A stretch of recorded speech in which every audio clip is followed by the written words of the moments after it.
violento, a ver, desde el primer militarismo a la república aristocrática, desde el primer militarismo a la república aristocrática. Bien, muchachos, entonces todos están conmigo.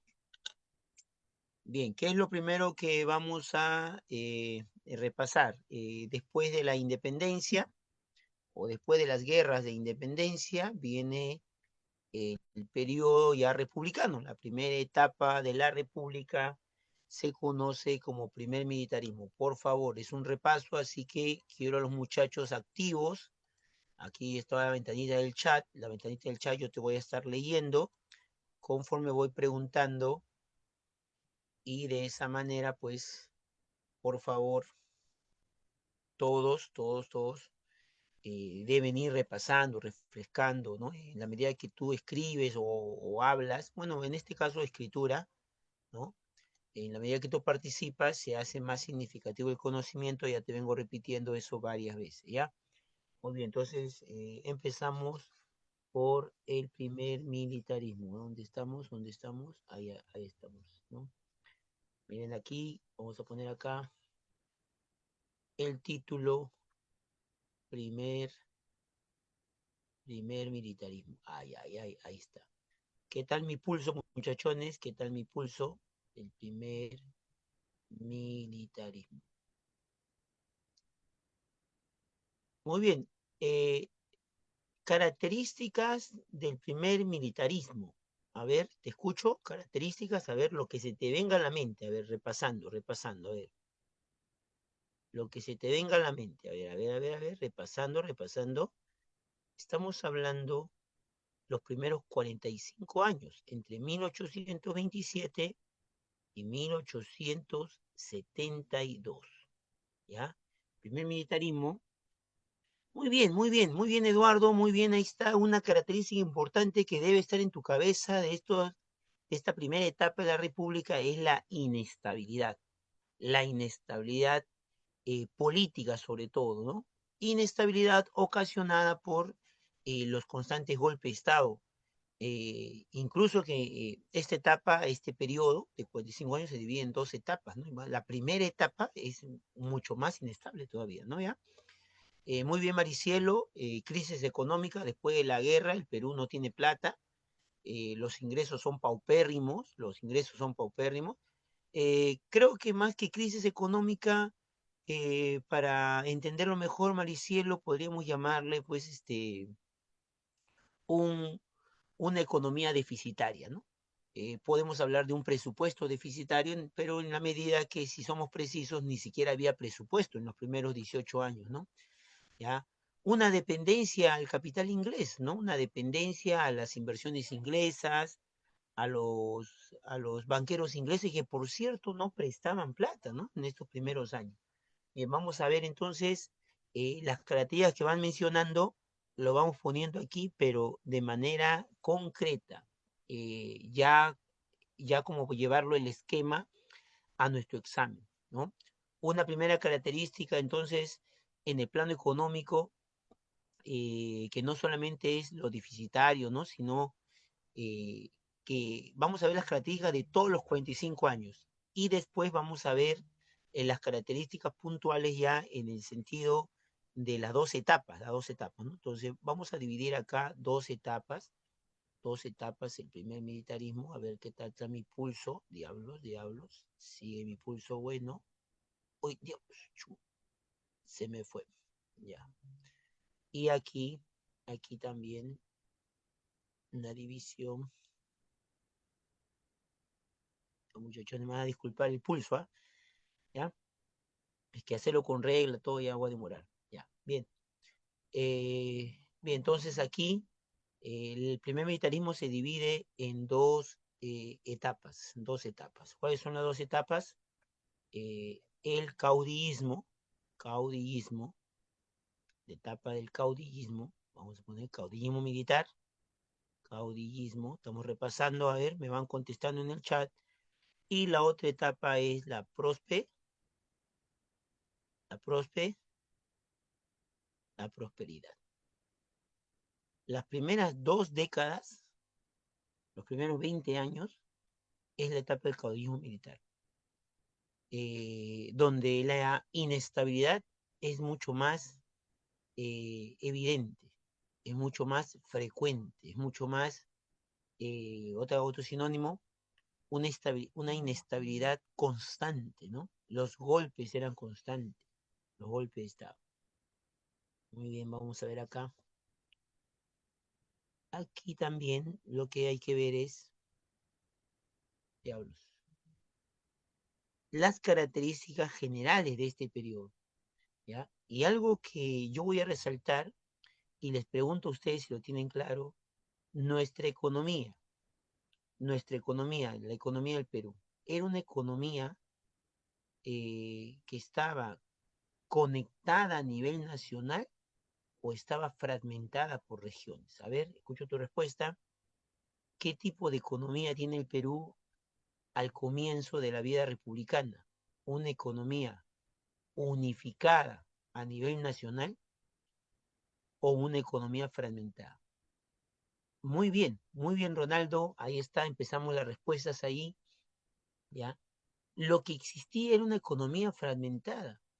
En otras palabras, una desarticulación económica. Desarticulación económica. El Perú estaba más conectado con Europa, o sea, la economía peruana estaba más conectada con Europa que entre sí misma. ¿Qué significa una desarticulación económica? Que como consecuencia de esta desarticulación no existía un mercado interno nacional. O sea, cada región estaba fragmentada y no se vinculaba a la otra. Las lanas del sur, el sur era una economía aparte, ¿no? El norte era otra economía, la Sierra Norte, el centro, que producía sobre todo plata de las minas de Cerro de Pasco, era otra economía aparte. Esa es la desarticulación económica que el Perú va a demorar en superar. Bueno, va a haber intentos de articularla, como saben, pues con la construcción de ferrocarriles, pero no se va a lograr el objetivo, ¿no? Incluso llegaremos al siglo XX con este problema, por eso que es una característica que debes tenerlo presente para el examen de admisión. Bueno, la característica política que es más resaltante, ¿no? Que es la que más recordamos, es justamente la inestabilidad ocasionada por el caudillismo, que también es otra característica que no debes olvidar.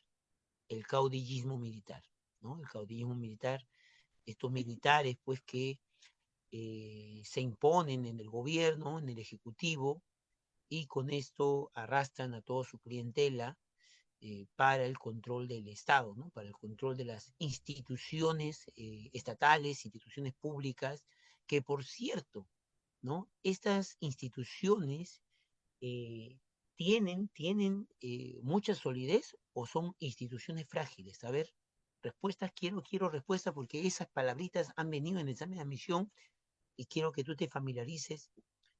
El Estado, a principio de nuestra república, tenía una vida institucional consolidada o instituciones muy frágiles, muy débiles. ¿Cuál es tu respuesta? Muy bien, las instituciones no tenían peso, no tenían solidez. O sea, fácilmente cualquiera pues las controlaba, ¿no? Daba un golpe de estado, cambiaba a la gente y prácticamente controlaba, ¿no? Entonces era muy débil esta independencia de las instituciones, ¿no?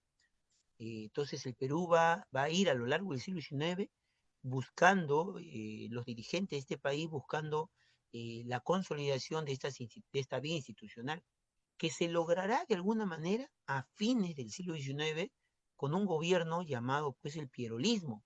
¿Por qué pierolismo? Ya pues ustedes saben, ¿por qué pierolismo? El segundo pierolismo a fines del siglo XIX, que es también tema del repaso ahorita, ¿ya? Nuestra última parte, ¿ya? ¿No? ¿A qué me refiero con el segundo pierolismo? ¿Gobierno de quién? ¿Gobierno de quién?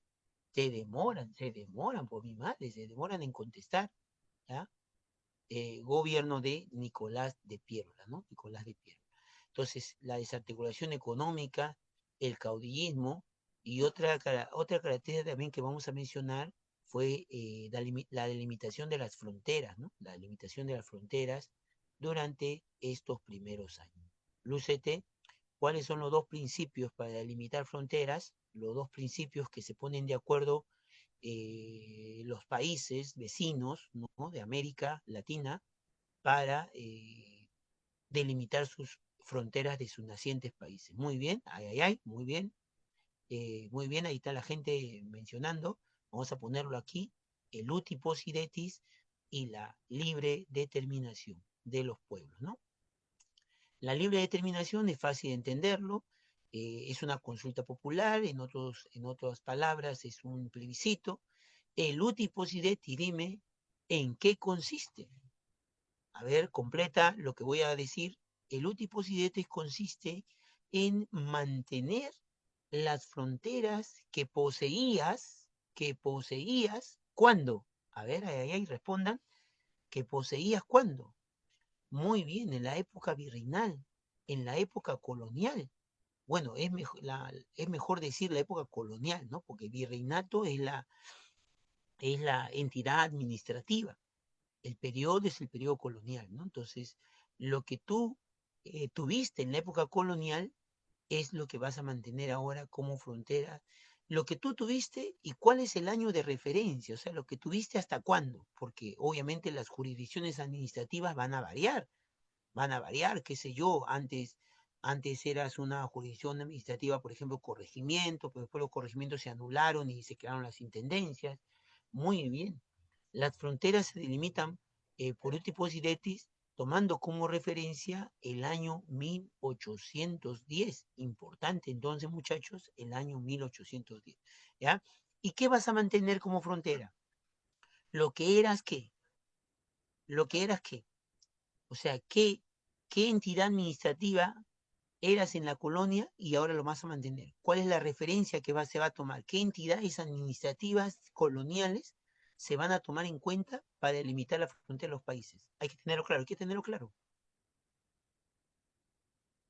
¿Qué entidades administrativas de la colonia se va a tomar en cuenta para que sean tu frontera? No te olvides, las entidades administrativas que se van a tomar en cuenta son los virreinatos, son los virreinatos, ¿ya? Pero Chile, a ver, ¿Chile fue virreinato? Pregunto, ¿Chile fue virreinato? Chile es capitanía. Entonces también el uti possidetis considera que las capitanías van a ser referencia. Pero pregunto, ¿Bolivia fue virreinato?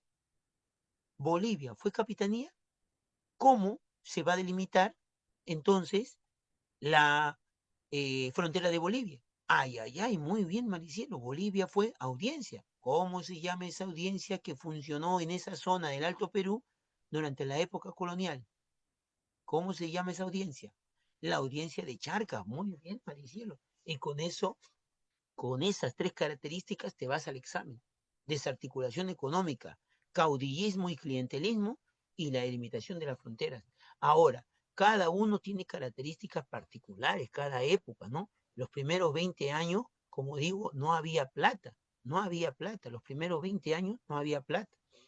Vamos a poner acá. Entonces, los ingresos estaban en base a qué. ¿Cuáles eran los ingresos? A ver, se me rayó. Los ingresos en aquella época, los ingresos eran básicamente, pues, básicamente los ingresos aquí eran, vamos a poner ahí, el tributo indígena, muy bien, ¿no? Los ingresos del Perú, unos ingresos exiguos, ¿ya? Exiguos, ¿ya? O sea, ínfimos, un Perú de economía raquítica, que solamente vivía del tributo indígena y vivía de los ingresos, impuestos que provee las aduanas, ¿no? Que por cierto estaba controlado por representantes de los banqueros ingleses, que prácticamente tenían, dependiendo de la economía peruana, porque el Perú pues debía dos préstamos internacionales eh, voluminosos que se había hecho San Martín y Bolívar. Y es más, estos primeros 18 años, 20 años del caudillismo, ni siquiera había préstamos, no querían prestar, ya no querían prestar. Recién los préstamos se reactivan, los préstamos externos se reactivan nuevamente en la prosperidad falaz. Otra característica de esta etapa del caudillismo es la continuidad pues del esclavismo y el yanaconaje, ¿no? La esclavitud continúa, esclavismo, ¿ya? Está presente, no cambiará la situación de los negros y el yanaconaje también en el caso de la población indígena, ¿no? Entonces, muestras de que la situación social pues fue casi de cambios nulos, de cambios casi ínfimos o de cambios nulos, ¿no?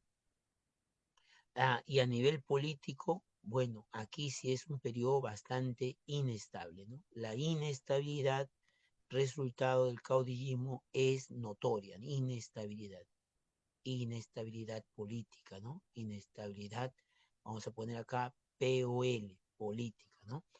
Y profe, ¿qué diferencia hay con la prosperidad? Por ejemplo, en la prosperidad ya hay una bonanza económica, producto de la venta de qué? Una bonanza económica, producto de la venta del guano, una bonanza del Estado. El Estado gana plata como cancha, muchacho, claro, por la venta del guano, ¿no? Pero aquí también a nivel social hay que resaltar una verdad. Te pregunto, esa plata que ganó el Estado, ¿no? Y que al final el Estado se supone que somos todos, pero al final, ¿quiénes se beneficiaron de esa prosperidad, de ese boom guanero? ¿Se beneficiaron todos los peruanos? Muchacho, se sabe que solo benefició, ¿a quién? Solo benefició Solo benefició ¿quién? A tu vieja, muy bien, claro, a tu vieja oligarquía completa, ¿no? Solo benefició a una oligarquía, a una élite, ¿ya? A una élite eh, o a un pequeño grupo de peruanos que eran pues los que estaban metidos en este aparato estatal, los que estaban pues al tanto, ¿no? de este negocio, porque la mayoría de la población, el 95% de la población indígena, pues ni enterada, ¿no? Ni enterada, no se benefició. Bueno, por ahí algún alumno puede decir, profe, pero se anuló el tributo indígena, ese peso que tenían los indios de pagar por su cara, ¿no? Bueno, si eso es un beneficio, bueno, para mí es una migaja, pues, ¿no? Una migaja, ¿no? ¿Ya? Y a nivel político, pregunto, a nivel político, la tercera característica, ¿fue estabilidad o fue inestabilidad? ¿Qué es lo que predominó en este periodo? ¿Estabilidad o inestabilidad? ¿No? En este periodo fue un poquito más estable, ¿no? ¿Ya? Podemos hablar de una relativa estabilidad, porque no hubo tanto golpe de Estado, relativa estabilidad, o sea, sí hubo golpes, sí hubo caudillismo, pero no tanto como la primera etapa, por eso vamos a poner relativa estabilidad, relativa estabilidad, ¿ya? Por ejemplo, si recuerdo cuántos golpes, bueno, por ahí el golpe de Castilla a Echenique, ¿no? Sobre texto del escándalo, ¿no? El escándalo de la corrupción de la consolidación, por ahí el golpe de María Ignacio Prado a Peset, ¿no? Previo a la guerra con España. Pero en cambio, el periodo del caudillismo, la primera etapa, ese sí es constante, pues, constante golpe, ¿no? Constante golpe. O sea, ninguno acabó su gobierno, salvo Gamarra, ¿no? Salvo Gamarra, pero de ahí todo es un golpe de Estado, ¿ya? Con una vida institucional bastante frágil, bastante débil, que incluso los lleva a estos caudillos a dar el golpe, tomar el poder y luego con PAN a convocar elecciones y de esa manera legitimar su gobierno, ¿no? O sea, que no son gobiernos golpistas, no son gobiernos autoritarios, sino son gobiernos democráticamente elegidos, ¿no? ¿Ya? Ahora, ¿cómo se logró esa estabilidad? ¿Cómo se logró esa estabilidad? claro, comprando conciencia, fue comprando pasividad. ¿Y cómo se compra pasividad? Como había un montón de plata, japan a jape, toma para ti, no me des golpe, ¿no? Ya todos felices, todos contentos, nos beneficiamos del igual. Profe, ¿qué así fue? ¿Así de burdo? Bueno, si vamos al detalle, ¿cómo se logra esa estabilidad? Dándole plata a los opositores. ¿Y cómo se le da plata a los opositores? Metiéndolos en el Estado, que es lo que toda clientela quiere, ¿no? Entonces, si ya las clientelas se peleaban o apoyaban caudillos por tener puestos públicos. Entonces, si a todos le dan puestos públicos, entonces con eso se disminuye pues los golpes, ¿ya? Pero eso ¿qué implicó? Eso implicó. Entonces te pregunto, ¿qué consecuencias trajo eso?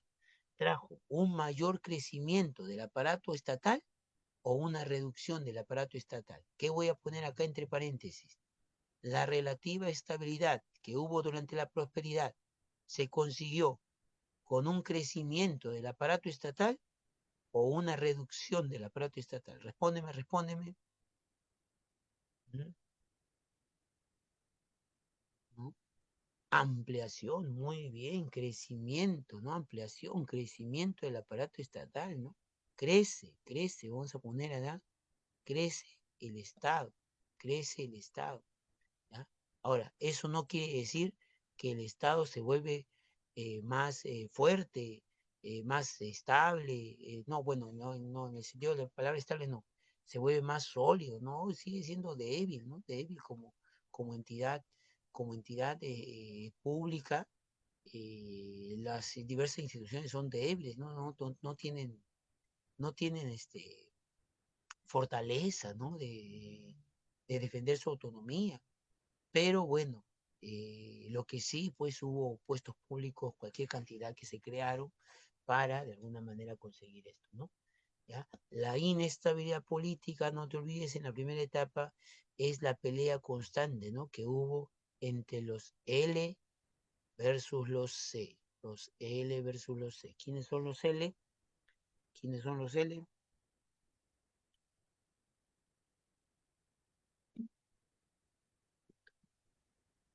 Muy bien, bien, bien, muy bien, muy bien. Otra cosita que voy a resaltar aquí, una vez que ya tengo las características, pregunto, ¿voy a analizar gobierno por gobierno?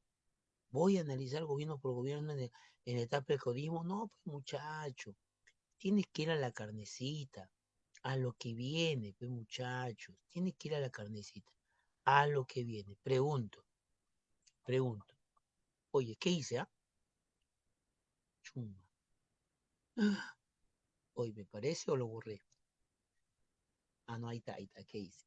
No, no, no, ahí está, muchachos, no se asusten, no se asusten. Por si acaso, tómenle foto porque a veces me chispoteo, ¿ya? A veces me chispoteo, tómenle foto. No voy a analizar gobierno por gobierno, ve muchachos, voy a ir a la carnecita. ¿Cuál es el gobierno que más viene? A ver, ¿ha revisado pregunta examen misión? ¿Cuál es el gobierno que más viene? ¿Ya? ¿Cuál es el gobierno que más viene? Acá lo voy a poner, pues, la CONFE,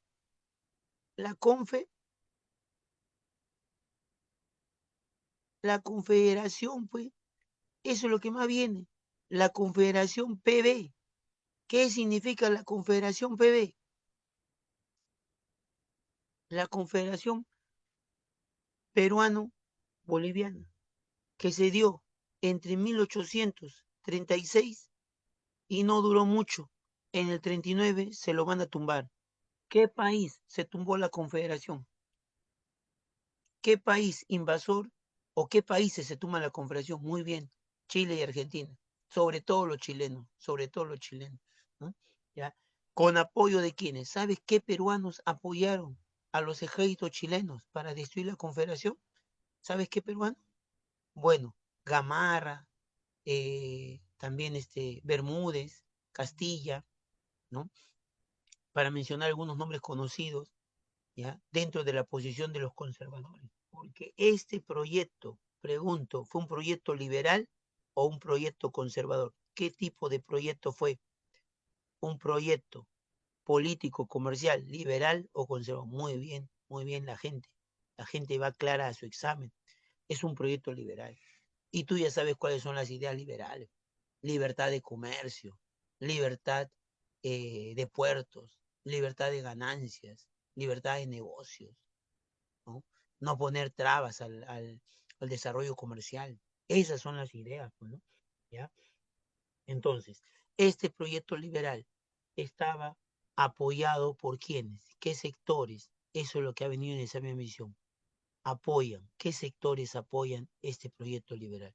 Te pregunto, los ricos laneros de la Sierra Sur, los ricos laneros, exportadores de lana a Inglaterra, ¿apoyan o están en contra de este proyecto? Ricos laneros, ¿apoyan o están en contra de este proyecto? ¿No? Los ricos laneros apoyan. Por eso mi alumno va aquí rápido, eh, va seguro el examen, sabiendo qué sectores apoyaron y qué sectores estuvieron en contra. Vamos a poner acá, contrarios a la confederación, contrarios, contrarios. Quienes estuvieron a favor y quienes estuvieron en contra, ¿no? ¿Ya? Me han dicho que los ricos laneros, ricos laneros de la Sierra Sur, de Cusco, Puno, estuvieron a favor. Sierra Sur, ahí está. Te pregunto, te pregunto, ¿los artesanos de Lima y provincias estuvieron a favor o estuvieron en contra? Los artesanos, ¿no? De Lima y provincia, ¿estuvieron a favor o estuvieron en contra?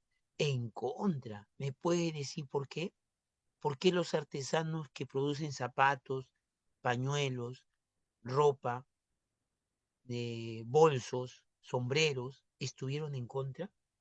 Artesanos de Lima y provincia en contra. Ah, ahí está, escucho, escucho. Leo, leo. Por la competencia, profesor. No podrían competir contra la mercadería mucho más barata y de mayor calidad que viene pues de Europa, sobre todo de la industria inglesa, ¿no? ¿Ya? De la industria maquinizada inglesa. Por eso que se pusieron en contra. Mientras que los plateros, los ricos plateros de la Sierra Central est- estuvieron a favor. Plateros de la Sierra Central estuvieron a favor. Pregunto, ¿por qué los plateros, los productores de plata, se ponen a favor de este proyecto? ¿Por qué los plateros se ponen a favor de este proyecto? ¿No? Pregunto, ¿por qué los ricos plateros se ponen a favor de este proyecto? ¿Ah?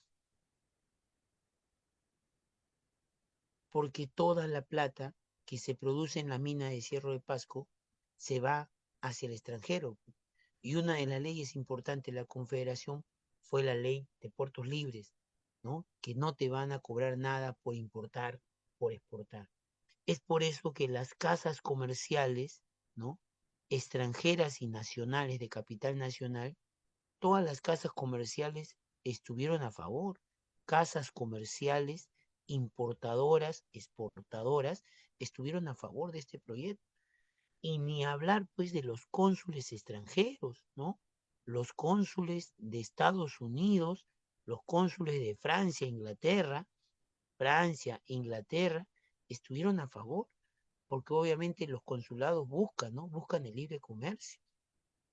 ¿Ya? Profe, ¿y quiénes estuvieron en contra? Por ejemplo, los azucareros de la costa norte, los ricos azucareros, ¿no? De la costa norte estuvieron en contra. Ahí está. ¿Por qué? Ha venido en examen de admisión, no te olvides.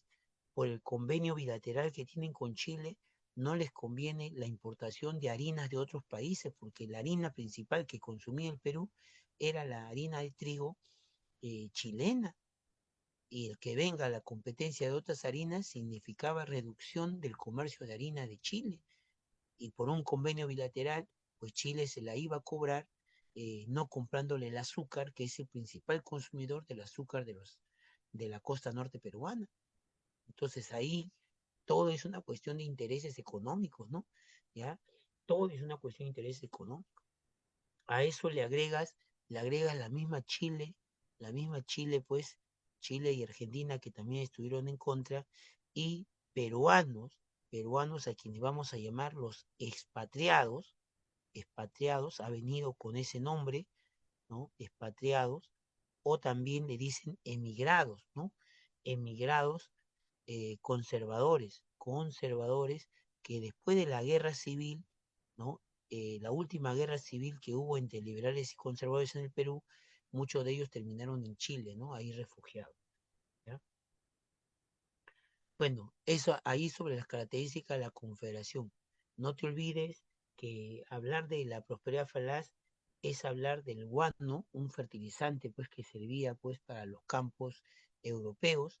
No solamente eso, también una característica de este guano era que su inversión, la inversión para generar ganancias era mínima, ¿no? No había que ponerle la caca en bolsita, no había que procesarla, simplemente meterle lampa nada más en los cerros de las Islas Chincha, y meterlo a costalíos y subirlo al barco nada más.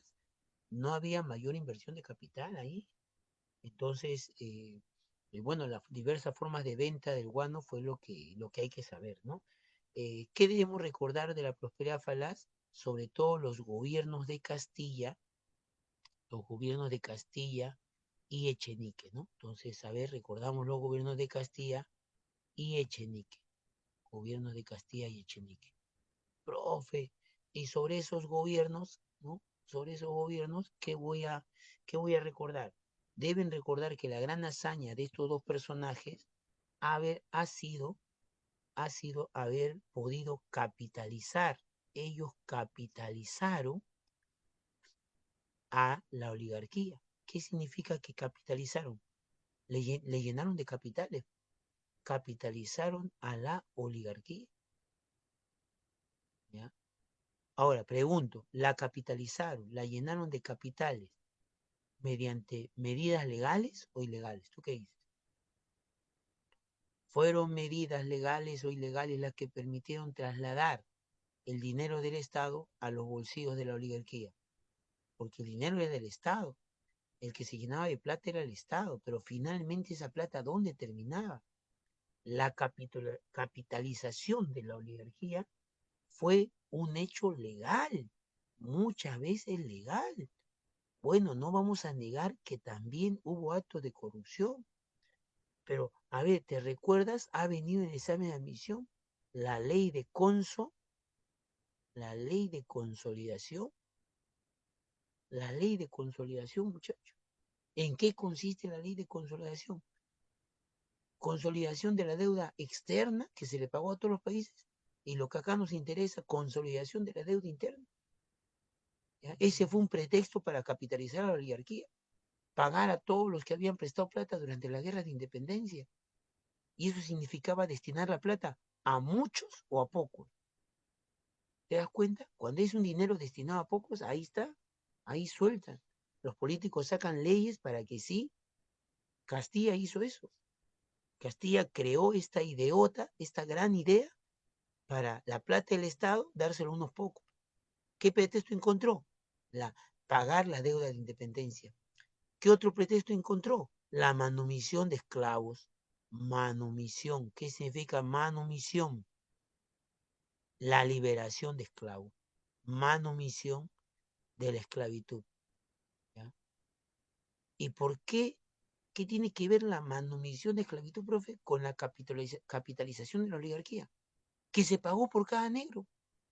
Entonces, otra forma legal de destinar el dinero del Estado hacia grupos familiares, pues, enriquecidos, que se van a enriquecer mucho más. Ahora, a esto le agrega pues, la corrupción, porque terminaron cobrando, pues, por una mayor cantidad de negros que ni siquiera ya existían, ya estaban muertos, ¿no? Fue un negocio redondo. Y ni hablar de la ley de consolidación, que terminó siendo un escándalo de robo y de saqueo, de falsificación de vales, ¿no? Con los que cobraba. ¿Ya? Otro hecho importante, el contrato, el contrato Dreyfus, el contrato Dreyfus. otro hecho importante es el contrato Dreyfus. Pregunto, ¿el contrato Dreyfus en qué gobierno se firmó? En el gobierno de Balta, ¿no? Del presidente Balta, 1869. Para tu examen de admisión, ¿cuál es el objetivo del contrato Dreyfus? Tiene dos objetivos. A ver, mencióname alguno de los dos objetivos. Rápido, rápido, rápido, repasamos, rápido, rápido. Oye, están ahí, ¿no? O ya se durmió la gente, tutora. Ya se durmió la gente, ya no me contesta nada. A ver, ¿cuál es el objetivo del contrato de Dreyfus? ¿Pagar la deuda? ¿Pagar la deuda?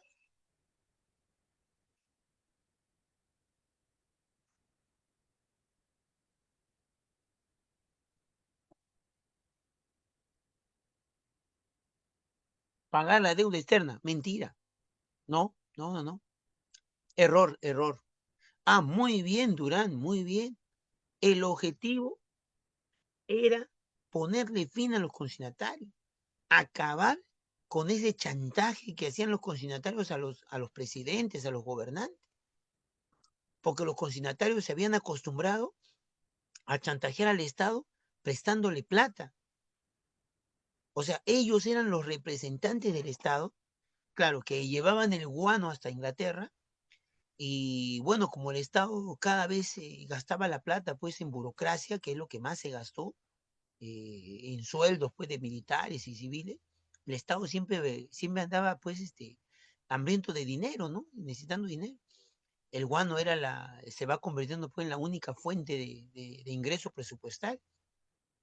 ¿Y qué pasaba? Los consignatarios, en lugar de adelantar la plata, pues hacían préstamos. O sea, hacían préstamos antes de traer el dinero pues de la ganancia, ¿no? De lo que vendían. Y de ahí se cobraban fuertes intereses, ¿no? Fuertes intereses que prácticamente tenían endeudado al Estado, a cada rato lo endeudaba.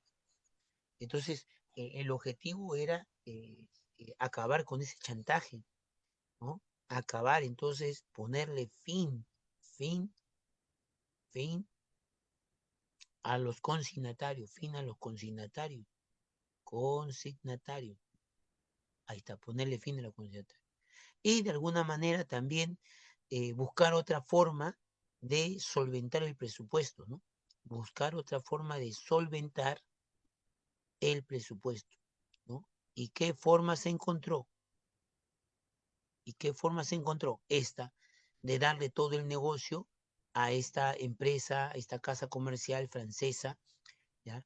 Que se comprometió en no hacer préstamos, sino dar adelantos y pagar mensualmente monto fijo, de tal manera que el Estado sepa ya cuánto va a ganar, ¿ya? Entonces, ese fue el acuerdo, ¿no? Distinto a los consignatarios nacionales, distinto a esos HDP. ¿Sí saben por qué les digo HDP, no?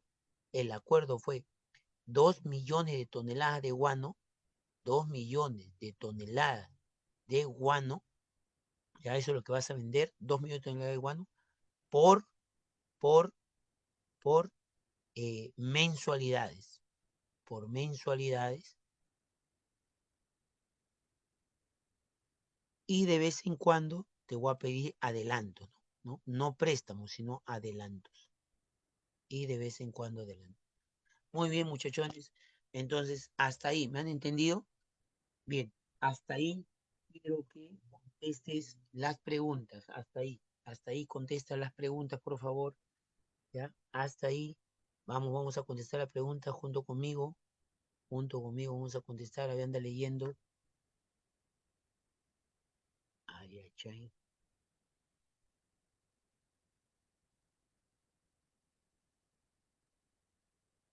Ahí está, ahí está. Ay, ay, ay. Tómenle foto, no se me vaya a borrar. Muy bien, a ver, vamos a ver acá.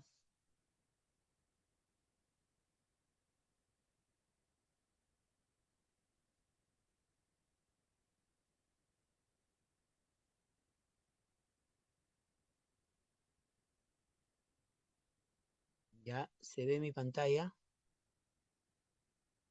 Pregunta número 1.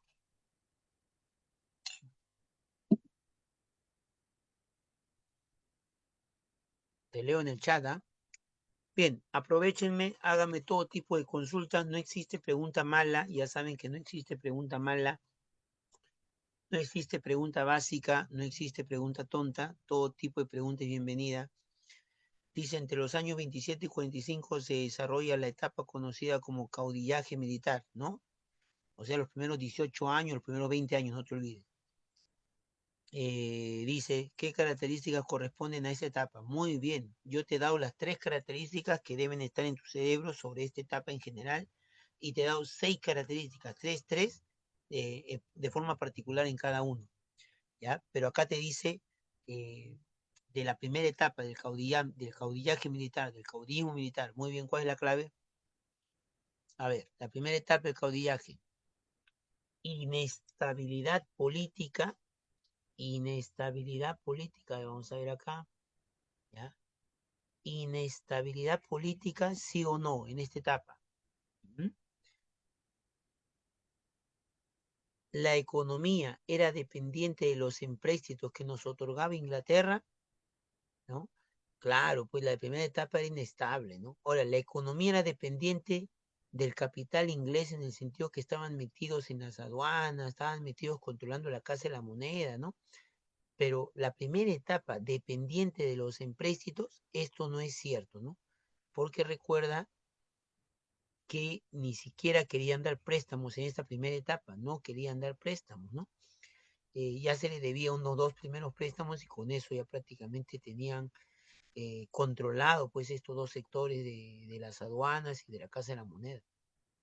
El voto era censitario, un voto censitario por el que solo los varones alfabetizados con altos ingresos podrían participar en elecciones. Esto es verdadero, existía un voto censitario, ¿no? Y solamente tenías que demostrar que ganabas, pues, qué sé yo, pues, ¿no? Entre 10.000, ¿no? Por encima de 10.000, y solamente ellos votaban. Socialmente persistieron las relaciones de servidumbre y esclavitud, muy bien, también, ¿no? También. Y la élite criolla limeña se recuperó económicamente gracias a la apertura comercial durante la Confederación. La élite criolla limeña se recuperó económicamente gracias a la apertura comercial durante la Confederación. La élite criolla se recuperó económicamente, se benefició de la Confederación Perú-Boliviana. Al contrario, se pusieron en contra porque era perjuicio para ellos, para la élite criolla limeña, sobre todo metida en negocios azucareros, eh, era perjudicial para ella pues que se dé este proyecto liberal, ¿no? Porque eso implicaría pues eh, chocar con Chile, ¿no? En el sentido de la importación de harinas de otros países y eso iba a perjudicar su compra o su venta de azúcar, ¿no? Hasta ahí, ¿alguna pregunta? La respuesta sería 1, 3 y 4. 1, 3 y 4. Ay, ay, ay. Entonces marcamos la respuesta con color rojito. Ahí está. 1, 3 y 4. Ahí está la respuesta, ¿no? Vamos a la número 2. Vamos a la número 2, a ver.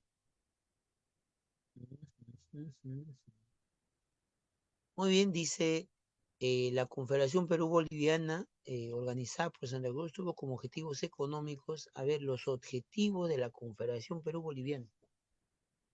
Un proyecto político comercial liberal, pues quería impulsar el comercio y en el sentido político, pues quería hacer un país más fuerte, ¿no? Uniendo Perú y Bolivia, ¿no? Uniendo Perú y Bolivia. Muy bien, ¿cuál es tu respuesta de la 2?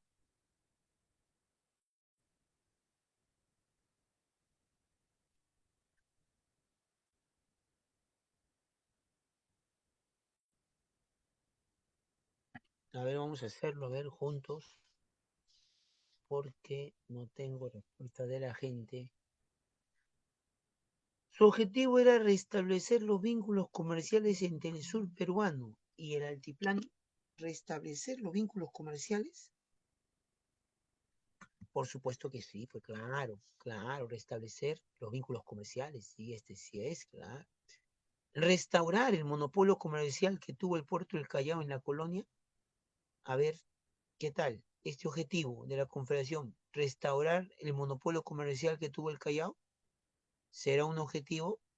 Claro, no, pues si son liberales, más bien lo que quieren es libre comercio, pues ¿cómo van a querer que el Callao predomine? Que el Callao vuelva a tener ese monopolio pues de la época colonial. Por supuesto que no, pues no. Más bien se sacó una ley para libre comercio y encima pues beneficios tributarios para todos los europeos que vengan de frente a hacer negocios con la Confederación. O tener la supremacía comercial en el Pacífico Sur desplazando a Valparaíso, claro, puede ser un objetivo principal incluso, ¿no? Desarrollar la industria textil para competir con Inglaterra. El objetivo era competir con Inglaterra. El objetivo era más bien impulsar la liberación, ¿no? De la importación extranjera, del comercio, el negocio con los extranjeros, ¿no? Claro, pero el Perú supeditado a comprar la tecnología extranjera y bueno, que se venda los recursos, ¿no? Los europeos. Entonces, por lo tanto, esto es falso, esto es falso. ¿Cuál sería la clave? Uno y 3, 1 y 3, ahí está la clave. ¿Ya? ¿Alguna pregunta está ahí, muchachos? ¿Alguna pregunta está ahí? 3. ¿A quién equivale esa cita? Esa cita equivale a un ministro chileno conocido como Diego Portales. Esa cita equivale a la llamada doctrina Portales. Portales, ¿ya? Y la doctrina Portales no es otra cosa que la política exterior chilena que asumió desde que nació como país independiente y que en estos años 30, década del 30, ¿no? Que se produce el intento de unir Perú y Bolivia, sale a la luz, ¿no? Sale a la luz como una política ambiciosa de, de expansión hacia el norte, ¿no? A mediano y largo plazo. Esta expansión hacia el norte es a mediano y largo plazo. ¿Ya? Entonces ya está sospechando, ¿no? Que lo van a llevar a cabo durante la guerra del Salitre, ¿no? Más adelante, ¿no? ¿Cuál sería la clave entonces, muchachones? Dice, en el contexto del proceso de la Confederación Peruano-Boliviana, ¿qué demostraría esta doctrina Portales, estas palabras? ¿Qué demostraría la preocupación chilena por sus intereses comerciales en la región? Muy bien. Y la respuesta sería la D de dedo. Muy bien, la D de dedo. Vamos marcando la D de dedo. Muy bien. Pasamos a la otra pregunta. Cuarta pregunta. Y mi alumno no me pregunta nada, quiere decir que todo está quedando bien, ¿no? El muchacho Durán está escribiendo, me da gusto, Durán, sigue así, vamos sabiendo a ver cómo se resuelve la cuarta pregunta. Determina el valor falsedad de la prosperidad falaz, ¿no? El ingreso guanero permitió la modernización e industrialización del país. A ver, ¿qué dicen? El ingreso guanero permitió la industrialización del país. Por supuesto que no, ¿no? Si bien es cierto, el ingreso guanero y la oligarquía que se enriqueció le permitió invertir esos capitales en maquinaria para sus negocios azucareros, no podemos decir que se industrializó el país, ¿no? Se maquinizó algún rubro productivo como el azúcar, una maquinaria que generó una gran industria agrícola, pero eso no es el país, pues la industria azucarera de la costa norte no es el país. Los sectores oligárquicos invirtieron, los sectores oligárquicos invirtieron sus grandes ganancias en haciendas azucareras, claro, ¿no? Una primera diversificación de las grandes ganancias de esta oligarquía del siglo XIX, de la prosperidad falaz, fue negocios azucareros. Otro fue los negocios de finanzas, ¿no? Pusieron su banco, ¿no? Su banco pusieron. Claro, muy importante. ¿La ley de consolidación se promulgó exclusivamente para el pago de la deuda externa? No, también la ley de consolidación, sobre todo, ¿no? Se resalta la importancia que tuvo para pagar la deuda interna, ¿no? Y cómo esto generó una tremenda corrupción. Los grupos liberales lograron el voto analfabeto y la tolerancia religiosa. No, los grupos liberales no eran tan radicales, ¿no? Eh, bueno, querían el voto del indio por ser ciudadano, ¿no? Ya querían pues que el voto se vaya ampliando también a sectores indígenas, ¿no? Pero no lograron pues con este argumento de voto analfabeto, ni tampoco apostaban por una tolerancia pues libre, ¿no? Estaban de acuerdo de alguna manera con la Iglesia Católica, pero con algunos cuestionamientos para que la Iglesia pues no sea tan entrometida en el aparato estatal, ¿no? ¿Ya? Entonces, los grupos liberales lograron el voto analfabeto, no, pues, ¿no? ¿Cuál sería la clave? ¿Cuál sería la clave, muchachones?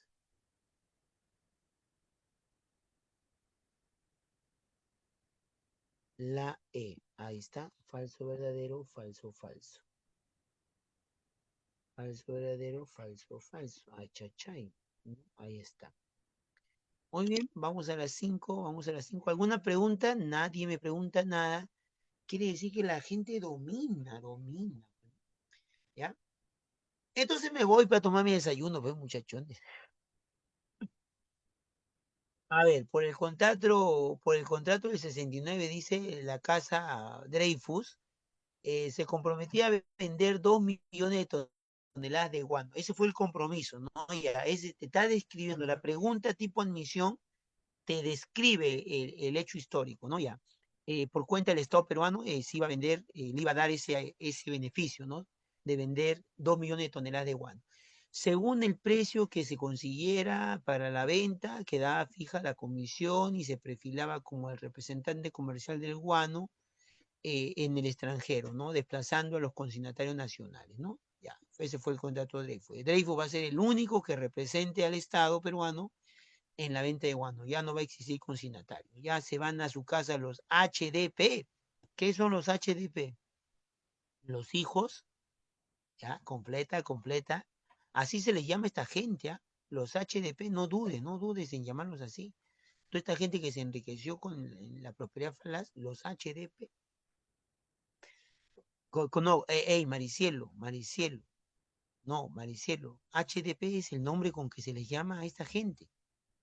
Es un término académico. Ellos mismos en esa época se hicieron llamar los hijos del país, ¿no? Los hijos del país, ¿no? Hijos del país. Bueno, en otras palabras, hijos del Perú, pero literalmente se hicieron llamar los hijos del país, ¿no? Entonces, del texto, ¿qué podemos afirmar? Que la casa inglesa Gibbs fue desplazada del negocio guanero. Bueno, la casa inglesa Gibbs ya había sido desplazada antes del contrato de Dreyfus. Cuando se establecieron las consignaciones, se lo dieron a los Gibbs, pero de ahí Castilla en su segundo gobierno le da las consignaciones a gente nacional, a, a inversionistas nacionales, y se lo quita a los extranjeros como los Gibbs. Entonces no sería precisa esta, ¿no? El ingreso por la venta de guano permitió cancelar toda la deuda externa. Bueno, si somos técnicos, eh, se le paga casi a todos menos España, ¿no? Porque España no quería aceptar la independencia del Perú. La Casa Dreyfus obtuvo el monopolio del guano hasta el agotamiento total de este recurso. No, hasta el agotamiento total no. Se le dio 2 millones de toneladas, iba a vender. Que con los 2 millones se iba a agotar los recursos, es probable pues que ya iba a quedar bastante exiguo los recursos vendiendo los 2 millones. Pero tú sabes que al final no sucedió esto porque el contrato terminó rompiéndose mucho antes, ¿no? ¿Ya? El contrato terminó anulándose mucho antes. La burguesía guanera nacional se asoció a la Casa Dreyfus, o sea, la Casa Dreyfus estuvo asociada a burguesía guanera nacional, empresarios nacionales, consignatarios nacionales. No, pues no hubo alianza aquí, no hubo alianza, fue los Dreyfus franceses solo. El Estado se volvió dependiente de los capitales franceses. Claro, esa sería la clave, ¿no? Esa sería la clave. El Estado se volvió dependiente de los capitales franceses. Ahí está la clave, la E. Estamos marcando la E. Muy bien, ¿alguna pregunta? Nos vamos a las 6. El Estado peruano en sus inicios reconoció una deuda pública interna que la pagó con las autoridades del guano a quienes se beneficiaron del pago de la deuda interna o consolidación de la deuda interna. ¿Quiénes se beneficiaron? Sobre todo,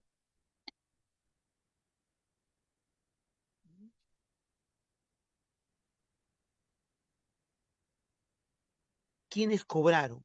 Cobraron sobre todo los grandes hacendados que invirtieron en etapa de Bolívar, dieron su dinero de forma obligatoria, ¿no? No es que invirtieron, dieron su dinero de forma obligatoria, porque Bolívar les cobró cupos, ¿no? Para financiar la guerra.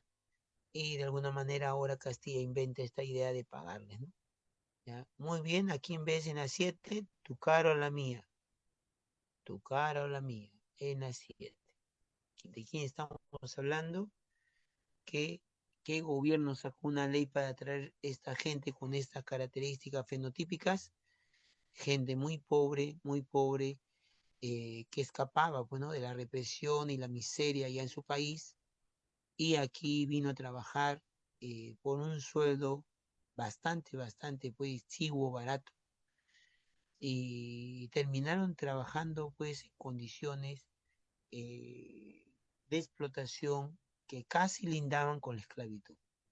Legalmente no son esclavos, pero casi lindaban con la esclavitud. Estamos hablando de la gente oriental que vino a trabajar, de los chinos culís, llamados culís, que fueron muy explotados, ¿no? A tal punto que en la guerra con Chile ese resentimiento acumulado va a aflorar en contra de los intereses peruanos, ¿no? ¿De quién estamos hablando? Del culí, del chino, y te preguntan, los hacendados prefirieron a los culís y no dieron oportunidad a los inmigrantes europeos debido a que, el culí era más barato, ¿no? Era más barato, ¿no?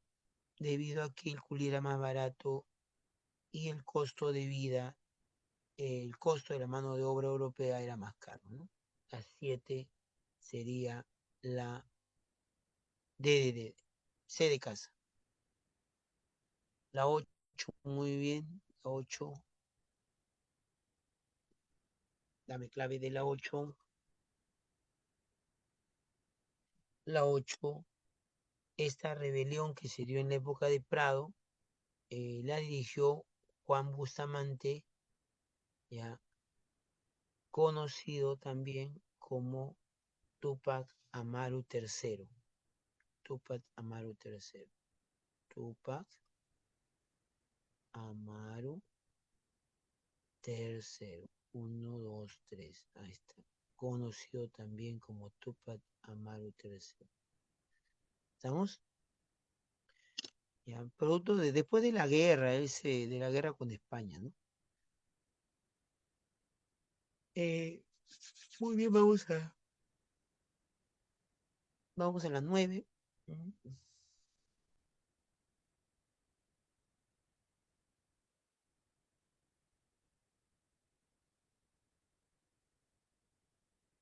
Muy bien que me toca repasar el primer civilismo, ¿no?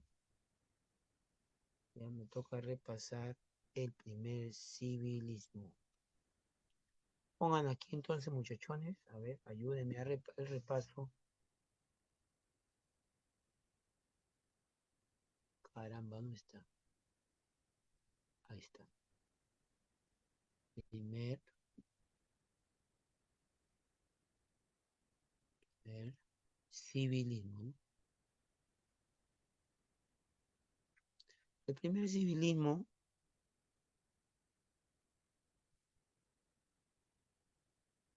ajá. Ah, ya está, ya sé ya.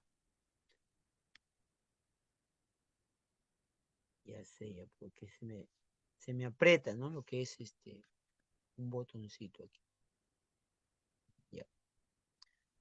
Bien, muchachos, entonces estamos repasando, diablos, el primer civilismo, no te olvides. Estamos hablando de estos de entre 1872, ¿no? Termina el primer militarismo, y el 79, el 72 al 79. ¿Qué características tiene este periodo? A ver, no que no se queden mudos. No sé qué, modos, estoy leyendo el chat, ahí está. ¿En qué características tiene este periodo? ¿Quiénes gobiernan? Hay que tener claro quiénes gobiernan en esta etapa.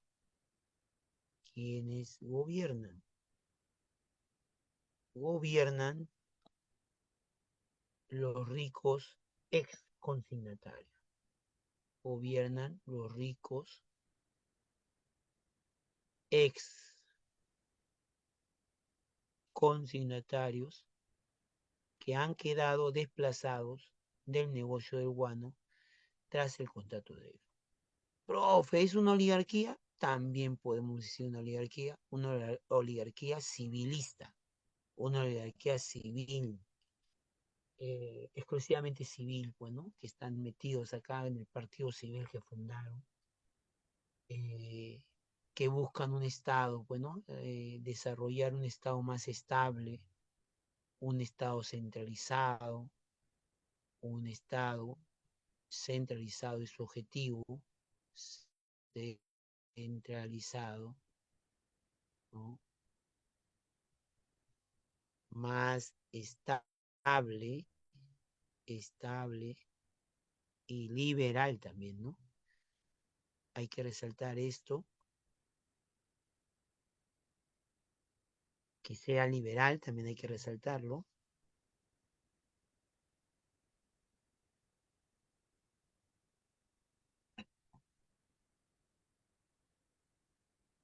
estable, porque para los negocios tiene que ser un Estado estable y liberal. Ellos tenían todo un proyecto liberal llamado la República Práctica. Ese es su proyecto, la República Práctica. Ahí está. ¿Ya? Hablar del primer civilismo es hablar del gobierno de Pardo, el líder de ese partido, y de Prado, Mariano Ignacio Prado, que estaría gobernando por segunda vez. El segundo gobierno de Prado, el primero fue en la Prosperidad Falaz durante la guerra con España, ¿no? ¿Ya? Eh, Más o menos estamos hablando, pues, dos presidentes. Ahí está. Y por aquí, diablos, qué machueco esa raya. Bueno, vamos a ver las características entonces, muchachos, de este periodo, ¿no? ¿Ya?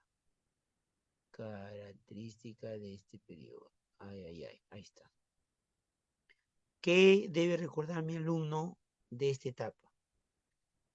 Cómo Pardo, siendo un proyecto liberal de todas ideas y verbo liberal, termina llevando a cabo una política proteccionista o que llamamos conservadora, ¿no? Cuando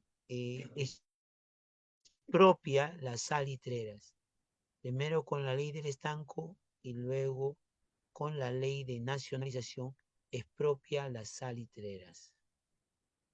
En este caso, las salitreras que tenía el Perú en Tarapacá, ¿no? Y eso va a generar, pues, un malestar, ¿no? Que se va a ir acumulando y le va a empujar a Chile a que de una vez ya desarrolle la guerra, ¿no?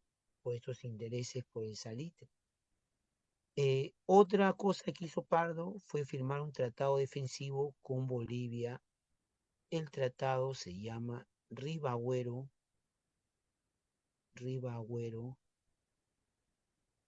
Benavente. Ribagüero Benavente.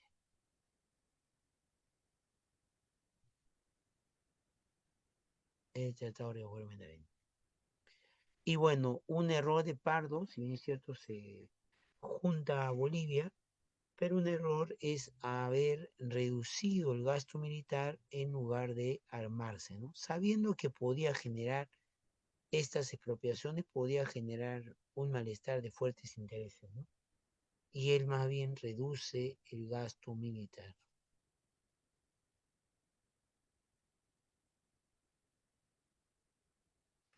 reduce el gasto mínimo. En lo que respecta al segundo gobierno de Prado, bueno, aquí ya el Perú totalmente se declara en bancarrota. Perú se declara en bancarrota. Vamos a poner acá.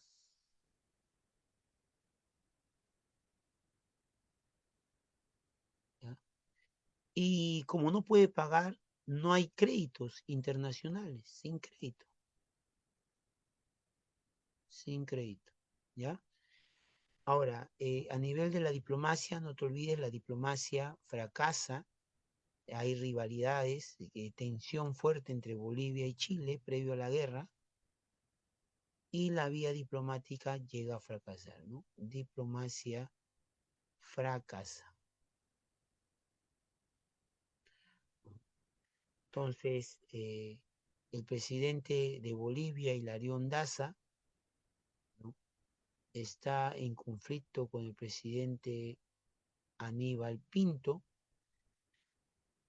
y de alguna manera pues la misión Lavalle tampoco ha cumplido su objetivo, no cumple su objetivo de pacificación y más bien exacerbó las cosas, ¿no?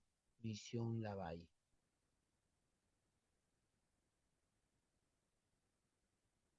A eso me refiero con el fracaso de la diplomacia, ¿no? Fracaso de la diplomacia, lo cual lleva a estallar la guerra, ¿no?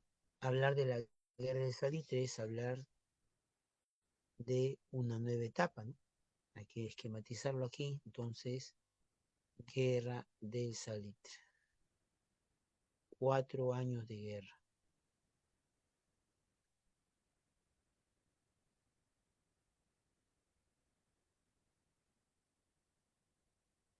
Ahí está. La guerra del salitre, 1879, 1883. Pregunto, ¿cuáles son las causas? ¿Cuáles son las causas de la guerra del salitre? Mi alumno tiene que ir bien claro, esquematizado en tu cabecita las causas de la guerra. Ah, te escucho, te leo, te leo. Causas de la guerra, te leo. La ambición por los recursos sanitarios, muy bien, es uno. Otro, ahí en tu cabecita bien, bien grabado, bien esquematizado. Uno, la ambición por los recursos sanitarios de Tarapacá y Antofagasta, ¿no? Sobre todo eso ya. Dos, otra causa. eh, el expansionismo chileno, muy bien, ¿no? La política expansionista, la política exterior planteada pues por Portales desde los años 30, la llamada doctrina Portales, busca que se aplique eso, que se aplique ya, que se haga una realidad, ¿no? Sectores chilenos buscan que esto se haga una realidad, la doctrina Portales, la expansión hacia el norte, y los intereses internacionales también. ¿Qué intereses internacionales están metidos en esta guerra, UCT? ¿Qué intereses internacionales están metidos en esta guerra, ¿no? Entonces, la ambición por los recursos de Caliche, ¿ya? La ambición por los recursos de Caliche, ahí está, Caliche. ¿Qué es Caliche? Salitre, ¿ya? Otra de las causas, como dice mi alumno, el expansionismo que los chilenos la tienen clara hacia el norte, sus ambiciones expansionistas hacia el norte vienen desde los años 30, ¿no? Eh, materializada en las ideas del ministro Portales, ¿no? Y el otro, los intereses del imperialismo, sobre todo imperialismo inglés. Intereses del imperialismo inglés que está metido en esta guerra. Imperialismo inglés. ¿Ya? Ahí están las tres causas. ¿Ya? Pregunto, diablos. Pregunto, ¿cuáles son los pretextos? Ya, esas son las causas. Sabemos que se están peleando por el salitre. ¿Y el pretexto? ¿Qué pretexto ponen para que estalle esta guerra? ¿No? El impuesto que ha modificado el presidente Hilarión Daza, el impuesto de los 10 centavos, ¿no? Una modificación a las haciendas, perdón, una modificación a la cuestión tributaria, ¿no? A la tributación allá en Bolivia, que incrementa la explotación de los recursos salitreros en Bolivia a 10 centavos más, ¿no? Y también un pretexto fue el tratado secreto que firmaron Perú y Bolivia, el tratado PB, vamos a poner, cuyo otro nombre es Ribagüero Benavente, ¿no? Un antecedente digno de mencionar que tiene que ver con el conflicto antecedente, ¿ya? Un antecedente es, por ejemplo, lo que se refiere, vamos a poner acá, un antecedente sería el conflicto de los paralelos y el tratado Batista-Walker, el tratado Batista-Walker, tratado en el que se comprometía el Estado boliviano a no incrementar los impuestos a los inversionistas saliteros de Antofagasta por 25 años. Tratado Batista-Walker, ¿no? Congelamiento de impuestos por 25 años firmado en 1874. En base a ese tratado es que el gobierno chileno exigía que no se incremente los 10 centavos de impuesto porque se habían comprometido al congelamiento tributario por 25 años. Pero no hizo caso Hilario Daza, ¿no? Igual lo aplicó. Y bueno, de ahí vendría ya el proceso de la guerra, ¿no? El proceso de la guerra dividido en 4 fases, ¿no? El proceso de la guerra dividido en 4 fases.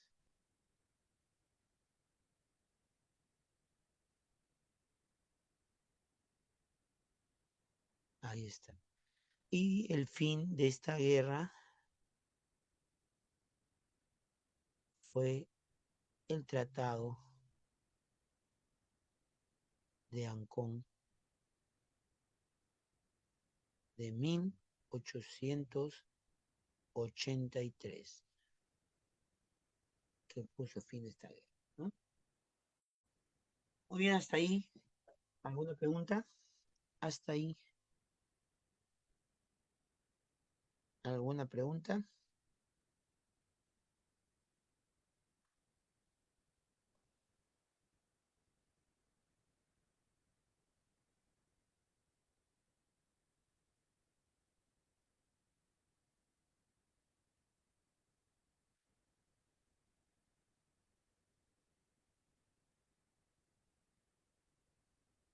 ¿Hasta ahí alguna pregunta? Profe, la expedición Lynch, ¿no? Bueno, hay que recordar, a ver, en las fases de la guerra, vamos a ponerlo con otro color, la fase de la guerra de por acá. Las fases de la guerra fueron 4, podemos hablar de 4 fases de la guerra, ¿no? Vamos a hablar del mar, la campaña marítima en el mar, y después el sur, ¿no? La zona de la guerra en Tarapacá, en Arica, ¿no? Luego viene la invasión a Lima, el bombardeo el saqueo de las ciudades de Lima, ¿no? De los distritos de Lima. Y bueno, luego viene la resistencia de Cáceres en la Breña, ¿no? O Sierra Central. Entonces lo que me está preguntando mi alumno es, profe, hábleme sobre la campaña de Lynch, está aquí, ¿no? Eh, en relación a la invasión a Lima, antes de invadir Lima, se dio el bombardeo de Lynch, ¿no? Bombardeo del norte, ¿no? Bombardeo de la expedición Lynch a las haciendas azucareras, ¿no? La expedición Lynch a las haciendas azucareras de la costa norte, como para obligar a los ricos a que de una vez se rindan, ¿no? Esa es la expedición Lynch, todo un bombardeo de las haciendas de azúcar, lo cual es un golpe duro, ¿no? El objetivo chileno era la economía peruana, ¿no? Para que no pueda defenderse. Bueno, vamos a las preguntas, a ver quién tiene preguntas. ¿Quién tiene preguntas? A ver.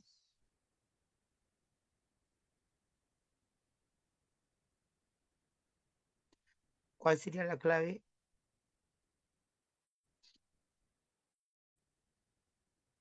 En la pregunta número 9. Frente a la situación de crisis que va a vivir el gobierno de Pardo, te pregunta eh, cuáles son las medidas de autoridad, ¿no? ¿Qué rubro, qué sector fue perjudicado con las medidas de austeridad? Estamos en la nueve, pregunta número 9. Manuel Pardo hizo frente a la crisis tomando medidas de austeridad que afectaron principalmente a, compañero dice, medidas de austeridad. Medidas de austeridad es que eh, medidas de ajuste, ¿no? Ajuste de los gastos, ¿no? Austeridad, o sea, no vas a gastar mucho, ¿no? Entonces vas a ser meticuloso en los gastos.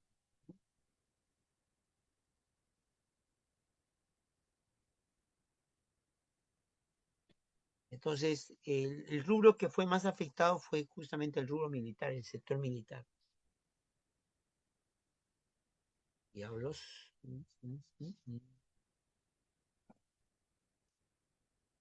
Ahí está.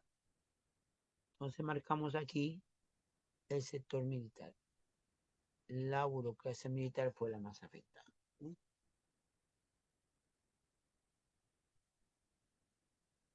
Bien, este es un hecho conocido, una caricatura de un diario chileno, ¿no? Esta caricatura, a ver, está reflejando como Hilarión Daza, presidente de Bolivia, es dudoso, ¿no? Su participación. Chile lo está seduciendo, lo está enamorando para que traicione al Perú y se salga de la guerra, que es lo que quiere Chile, ¿no? No quiere tenerlos a los dos en la guerra. Estamos hablando del inicio, ¿no? De la campaña del sur. Pero finalmente Hilarión Daza a, no llega a ceder unos chantajes o en la propuesta y termina contándole, haciéndole conocer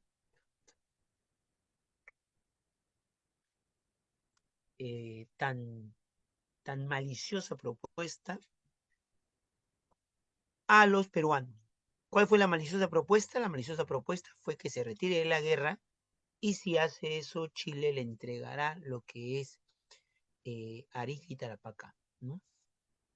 Por lo tanto, dice allí, eh, Hilarión Daza, luego de estudiar la documentación, según la imagen, Hilarión Daza tomó como medida, claro, aquí iría una coma, ¿no?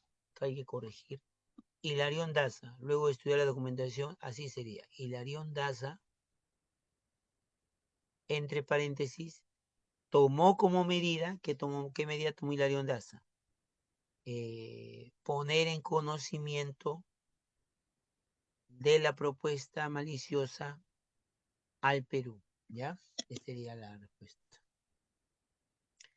La 11, ¿cuál es la clave? Durante Durante la campaña naval de la guerra con Chile, el punto culminante de las correrías del Huáscar fue la captura del vapor Rímac, capturando al regimiento de caballeros carabineros de Yungay a bordo, que eran tropas chilenas. La captura del vapor Rímac causó una crisis en el gobierno chileno que provocó la renuncia del gobierno y jefe de la Armada de Chile.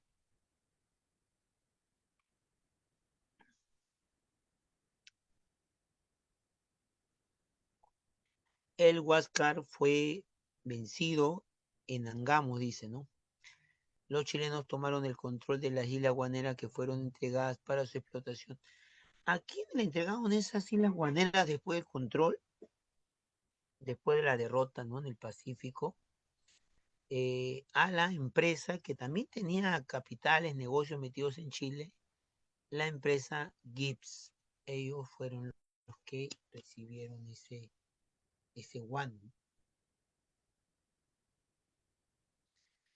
12, 12 la clave, a ver, clave del contrato Grace.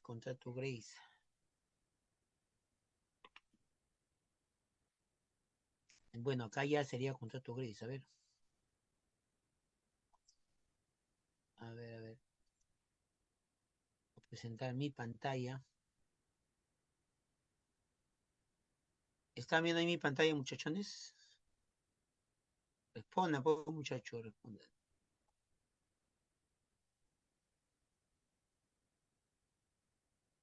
¿Están viendo mi pantalla?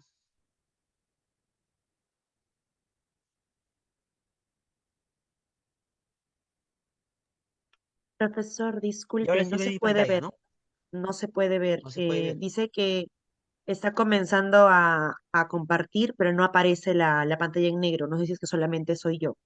Por favor, chicos, confirmen si es que se puede ver. A ver, ahí, tutora. Tampoco, tampoco. Diablos, ¿qué hacemos ahora? Ah, no se ve la pantalla para seguir la explicación. Le tomaron foto. Yo tengo mi pantalla aquí, ¿ah? Algo malo sucede. A ver, ¿qué está sucediendo? Profe, en todo caso, yo puedo compartir la pantalla para que pueda ver las preguntas. No, no, lo que pasa es que quiero seguir trabajando. El repaso. Ah, ok. No lo sé. Tal vez es tema de conexión, chicos. Por favor, confirmen si es que no se puede ver o tal vez solamente es mi pantalla, por favor.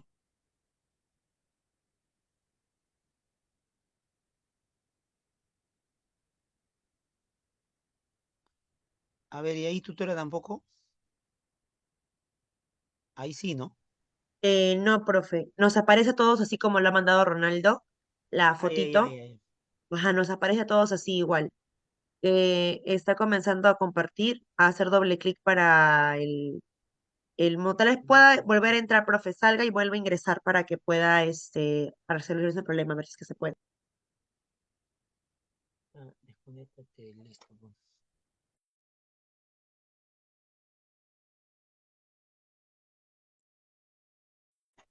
Entonces, nada, tutora, no se ve mi pantalla. No, Nada. profe, lo que podría recomendarle es que pueda salir de la reunión y pueda volver a ingresar, tal vez así se arregla. A ver.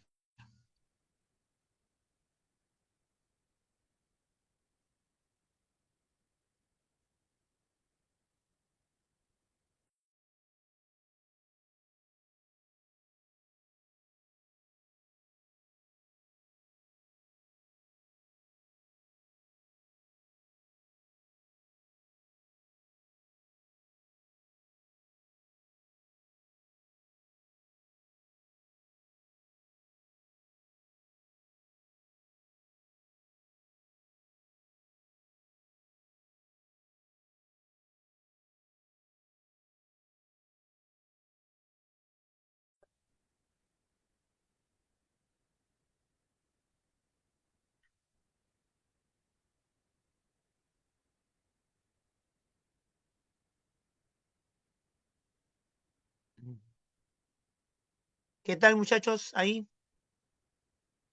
Hola, ¿qué tal? Hola, hola. Diablos, diablos, ¿qué pasó? Sí, profe, tampoco se puede ver, no lo sé, no hay sistema de conexión. No creo que de todos de nosotros puede ser de usted, porque no nos deja verlo, no nos deja verla Pero eso. sí, Vemos su esto, pero no lo vemos lo que está compartiendo. y mi internet satelital está conectado con el satélite, tutora. Me sorprende, de verdad, ¿qué me está pasando? ¿Ah? Me sorprende. Eh, bueno, a ver, comparta alguien las preguntas, vamos a terminar de responder las preguntas ya. A ver, no tengo preguntas, ¿ah? No me están haciendo preguntas, vamos a explicar las últimas partes, ¿verdad?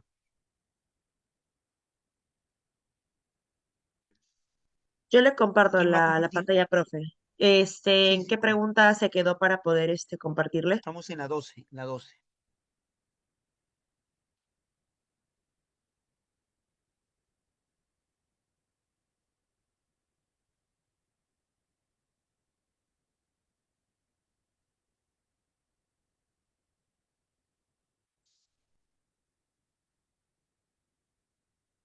Sí, sí, Ya, ahí. chicos, pueden ver mi pantalla, ¿verdad? Sí, no, por favor contesten para Sí, poder saber si están bien. sí, pero hazle zoom, tutor, hazle zoom a la 12.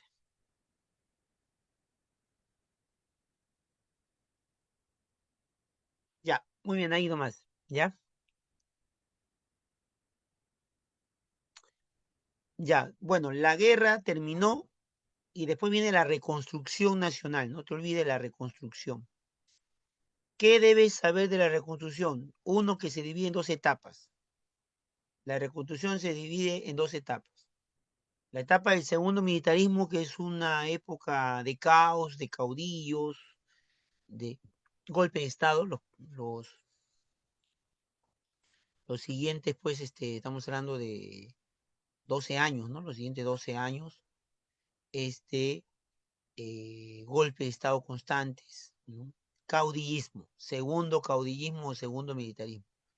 Y los otros 4 años es de el segundo pirolismo, ¿no? De ya la economía, después de la guerra, del desastre de la guerra, la economía ya se fortalece con una reactivación y diversificación económica en varios sectores de exportación, ¿no? ¿Ya?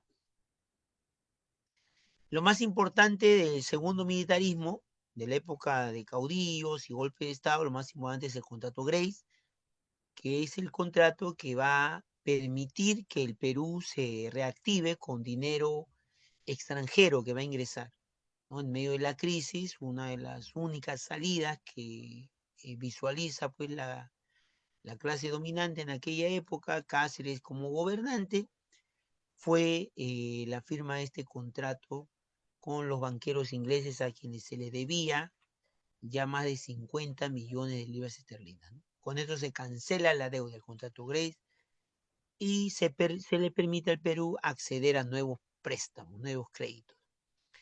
Te dice aquí, en este documento contenía una serie de disposiciones que permitieron la cancelación de la deuda externa. Entre los acuerdos establecidos, ¿sabe cuáles son los acuerdos? La concesión de los pozos petroleros de la Brea y Paniña. Bueno, hay que saber los acuerdos, ¿no? En realidad, ¿no? Y no es muy difícil, ¿no? Se canceló la deuda, pero ¿a costa de qué? A costa de entregar casi todos los recursos estratégicos del Perú en ese momento, ¿no?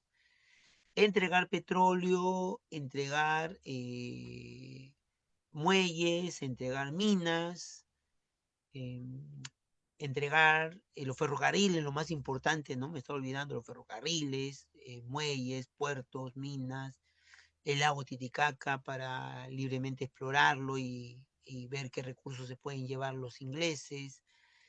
Se entregó pues la selva, ¿no? 2 millones de hectáreas de la selva para que hagan estudios de ver qué productos podrían también llevarse. Entonces todo eso se llevó, ¿no? Vamos a poner 5 cosas ahí está, ¿no? Ferrocarriles por 66 años, el guano, 3 millones de toneladas de guano, lago Titicaca, selva Y en el quinto recuerda pues puertos, muelles, minas, ¿no? Puertos, muelles, minas, ¿no? Entonces ahí está.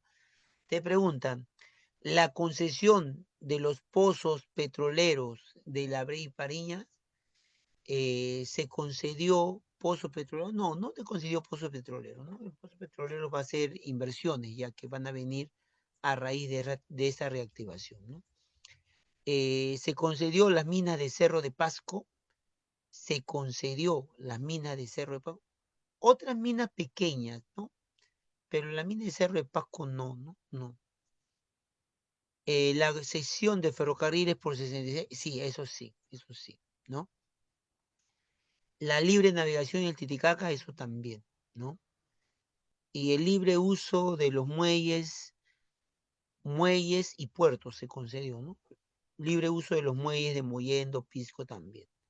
¿Cuál sería la clave? 2, 3, 4 y 5, ¿no? Sería la clave 3, 4 y 5. ¿Ya? Hay clave, vamos a la 13, tutora, vamos a la 13.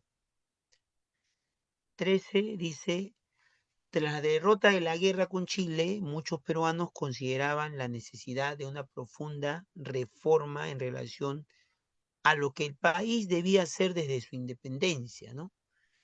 Hay que hacer una profunda reforma, consideraba, ¿no? Se lanzaron ataques contra la herencia colonial, contra el civilismo, a los que culparon, ¿no? De la derrota, y bueno, eso era de esperar, ¿no? Ellos nos habían llevado a la guerra, ¿no?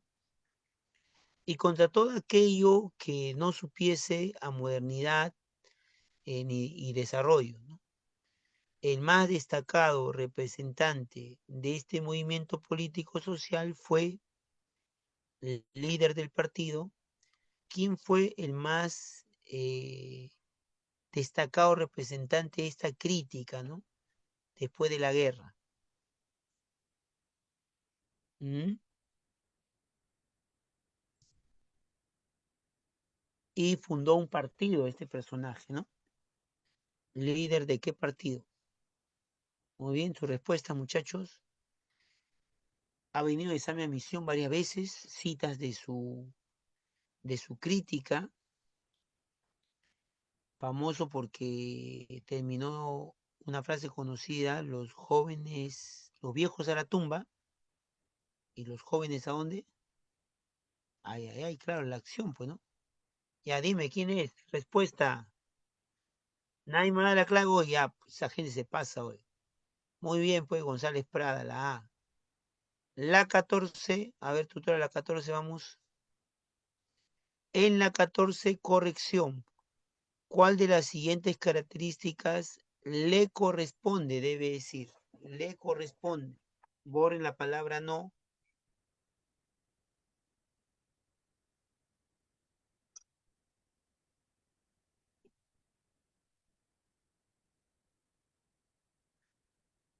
¿Y cuáles le corresponde? ¿Ya? Apogeo de la oligarquía civilista cuyo poder se sustentaba principalmente en la comercialización del guano, falso, pues. Ya no, el guano no es negocio. Esta oligarquía de la república aristocrática o segundo militarismo, perdón, segundo civilismo, su poder se basa en el azúcar y algodón. Dos, estaba supeditada al capital inglés y tenía como brazo político el partido civil que controlaba los poderes ejecutivo, legislativo, judicial, así como también la educación peruana controlaba todo el aparato estatal, institucional. Sí. ¿Se produce la marginación de la vida social y política de las grandes mayorías nacionales? Sí, era una época muy aristocrática, muy oligárquica, donde las grandes mayorías estaban marginadas. Europa, perdón, etapa de grandes migraciones europeas para mejorar la raza peruana. Grandes migraciones europeas en esta etapa, no hay grandes migraciones europeas, ¿no? Eh, Hay una ley de migración europea que incentiva Morales Bermúdez, ¿no? Remigio Morales Bermúdez, pero no funciona, ¿no? En la última parte del siglo XIX. En la República Aristocrática, lo que es migración japonesa, más que todo, ¿no? Migración japonesa, pero no migración europea. europea, ¿no? Y entonces surgen fuertes luchas populares por la conquista de los derechos de los trabajadores. Los primeros momentos del movimiento obrero tuvieron una tendencia anarquista o anarcosindicalista, sí. ¿Cuál sería la clave, muchachos? A ver, según lo que he contestado, de la 14, ¿cuáles sí corresponden? ¿Cuáles sí corresponden?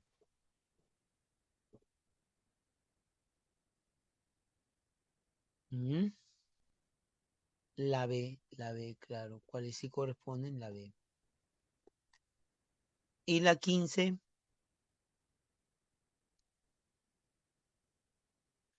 como consecuencia del proceso de independencia, el retiro de los funcionarios coloniales de las áreas rurales fue aprovechado por los hacendados provincianos para aumentar sus tierras y reducir a los indígenas a la condición de siervos.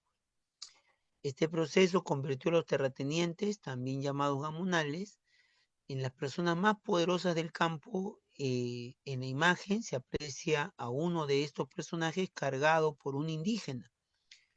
Una característica de estos personajes, ¿cuál era? ¿Cuál era una característica de estos gamonales de comienzos del siglo XX?